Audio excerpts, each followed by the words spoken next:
Okay, so we are moving on to exercise 18.1. Let us see what the questions are. Starting from here, okay. The questions are here. So it says two adjacent sides of a parallelogram are 24 centimeter and 18 centimeter.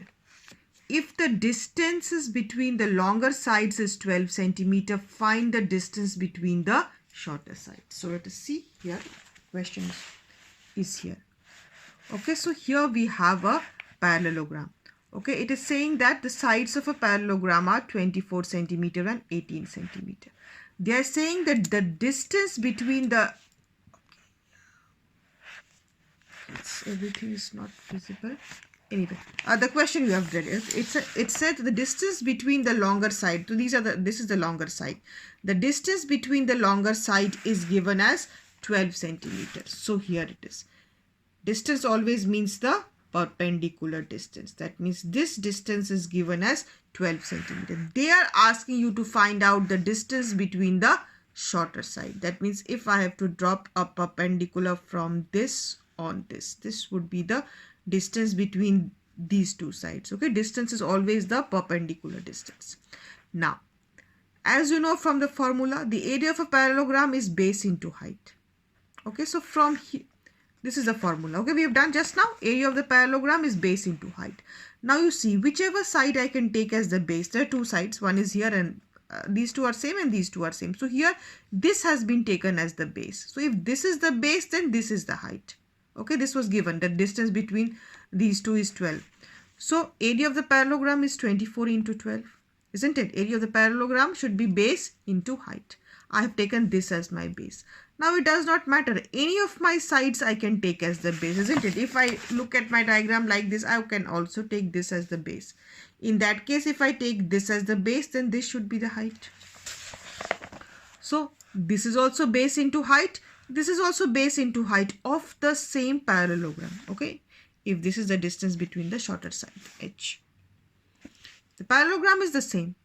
Okay, whichever side I take as the base. So my 24 into 12 should be equal to 18 into h. If I take, okay, this is the area of this parallelogram, base into height. Area of the same parallelogram is also 18 into h. So just equate them. Okay.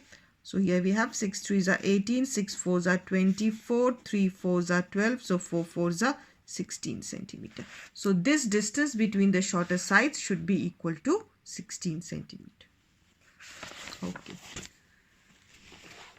The next few questions I have left for you. I have moved ahead a little bit. Okay. I have done the questions towards the end. The questions here are, it says, a copper wire when bent in the form of a square encloses an area of 121 centimeter. If the same wire is bent into the form of a circle, find the area of the circle. So here is a particular wire.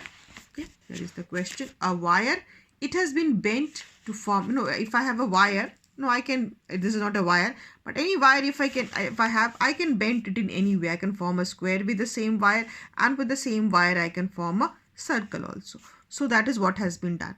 So in this case, because the piece of wire is the same. So in this case, what is going to happen, if with the same wire, if I form a square and if I form the circle, the perimeter of the square, because this is my wire, perimeter of the square should be equal to the circumference of the circle. So let us see. Okay, so the question says that the square which I have formed, its area is 121 centimeter square. So let me take the A as the side of my square. So my A square should be equal to 121, area of the square. So this is 11 square. So A is equal to 11 centimeter. That means the perimeter of the square is coming out to be 11 into 4. Okay. So the perimeter of the square is coming out to be equal to 44. Now, it is the same wire which is forming the circumference of the circle. So that should also be equal to 44. So here we have. And what is the formula for the circumference of a circle? It is 2 pi r. Okay. So this perimeter and this circumference should be the same. So 2 pi r should also be equal to 44. Just calculate from here. 2 into 22 by 7. Pi is 22 by 7. Into r is equal to 44. 22 into 2 is 44. It will cancel out with this. So R will come out to be equal to 7 centimeter. Okay, once we get the value of the R of the circle, I can easily find out the area of the circle. Area of the circle is pi R square, which is coming out to be equal to 154 centimeters square.